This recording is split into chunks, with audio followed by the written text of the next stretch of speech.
ఆ బాలుడికి క్రికెట్ బ్యాట్పై మక్కువ. ఎన్నిసార్లు అడిగినా తల్లిదండ్రులు కొనివ్వలేదు. పక్క భవనంలోని స్నేహితుడి ఇంటి నుంచి ఆ బ్యాట్ చోరీకి స్కెచ్ గీశాడు. ఒకవేళ బ్యాట్ కనిపించకపోతే అందిన కాడికి డబ్బు దోచుకుని వాటితో బ్యాట్ కొనుక్కుందామని అనుకున్నాడు. అయితే చోరీ చేస్తుండగా ఆ ఇంటి యజమాని కుమార్తె చూడటంతో తప్పించుకోవడం కోసం ఆమెను దారుణంగా హతమార్చాడు. కూకట్పల్లి దయార్గూడలో ఈ నెల 18న ఓ బాలికను చంపిన 10వ తరగతి బాలుడి వ్యవహారం ఇది. పోలీసులను తప్పుదోవ పట్టిస్తూ ముప్పు తిప్పలు పెట్టిన నిందితుడు ఎట్టకేలకు చిక్కాడు. పిల్లోని ఒంగోలుకు చెందిన భార్యాభర్తలు తమ కుమారుడితో కలిసి దాదాపు 2 ఏళ్ల క్రితం హైదరాబాద్ వలస వచ్చి కూకట్పల్లి దయార్గూడలో నివసిస్తున్నారు. స్థానిక పాఠశాలలో 10వ తరగతి చదివే వారి కుమారుడు సక్రమంగా బడికి వెళ్లకుండా టీవీ, ఓటీటీలో వచ్చే క్రైమ్ హర్రర్ చిత్రాలు, వెబ్ సిరీస్లు ఎక్కువగా చూసేవాడు. వారి ఇంటికి ఆనుకుని ఉన్న 3 అంతస్తుల భవనంపై ఉన్న పెంట్ హౌస్ లో ఓ బాలిక తన తల్లిదండ్రులు, సోదరుడితో కలిసి నివసిస్తుంది. పక్కపక్క భవనాల్లో ఉండడంతో పాటు ఆమె సోదరుడు కూడా బాలుడు చదివే పాఠశాలలోనే చదువుతూ ఉండడంతో ఇరు కుటుంబాల మధ్య పరిచయం ఏర్పడింది. మార్చిలో జరిగిన బాలిక పుట్టినరోజు వేడుకలకు సైతం హాజరైన బాలుడు ఆమెకు కేక్ కూడా తినిపించాడు. బాలిక సోదరుడితో పాటు కాలనీలో ఉండే పిల్లలతో కలిసి బాలుడు తరచూ క్రికెట్ ఆడేవాడు. కొన్నాళ్ళ క్రితం బాలిక సోదరుడు క్రికెట్ బ్యాట్ కొనుక్కోవడంతో తనకు కూడా క్రికెట్ బ్యాట్ కొనివ్వాలని తల్లిదండ్రుల్ని పలుమార్లు అడిగాడు.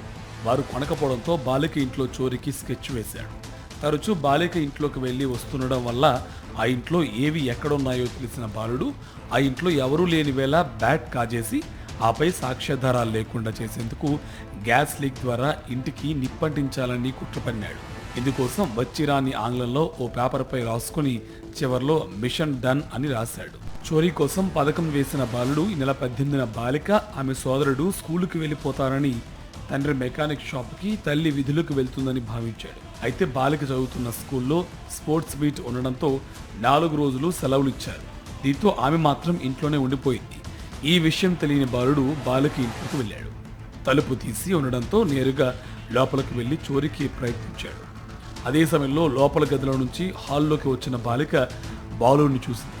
ఆమె అరిస్తే పట్టుబడతాననే భయంతో బాలుడు ఆమె నోరు నొక్కి తన వద్ద ఉన్న కత్తితో నేరుగా ఆమె గొంతులో పొడిచాడు. దీంతో బాలిక అరవలేక అక్కడే కూలిపోయింది. అయినప్పటికీ చావలేదని భావించిన నిందితుడు ఆమెను విచక్షణ రహితంగా దాదాపు 20 పోట్లు పొడిచి వచ్చిన మార్గంలోనే తన ఇంటికి పారిపోయాడు. బయట ఆరేసిన దుస్తులు తన మీద వేసుకుని రక్తం మరకలు తల్లిదండ్రులకు కనిపించకుండా ఇంటికి వెళ్ళాడు. కత్తి, లేఖను దాచి రక్తం మరకలు ఉన్న దుస్తుల్ని వాషింగ్ మిషన్లో వేసి ఆన్ చేశాడు. మధ్యాహ్నం 12 గంటల ప్రాంతంలో లంచ్ బాక్స్ కోసం ఇంటికి వచ్చిన బాలిక తండ్రి, కుమార్తె రక్తపు మడుగులో మృతి చెంది ఉండడంతో పోలీసులకు సమాచారం ఇచ్చాడు. ఈ కేసులో ఎలాంటి ఆధారాలు లేకపోవడంతో దర్యాప్తు జటిలంగా మారింది. దర్యాప్తులో భాగంగా పోలీసులు చుట్టుపక్కల అందరితో పాటు ఈ బాలుడిని విచారించారు.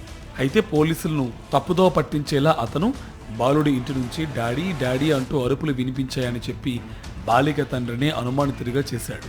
దీంతో ఆమె తండ్రిని విచారించిన పోలీసులు క్షుద్ర పూజల అంశాన్ని పరిగణలోకి తీసుకుని దర్యాప్తు చేశారు. స్థానికంగా నివసించే ఓ సాఫ్ట్వేర్ ఇంజనీర్కు ఈ బాలుడి వ్యవహార శైలిపై అనుమానం వచ్చి పోలీసులకు సమాచారం ఇచ్చాడు.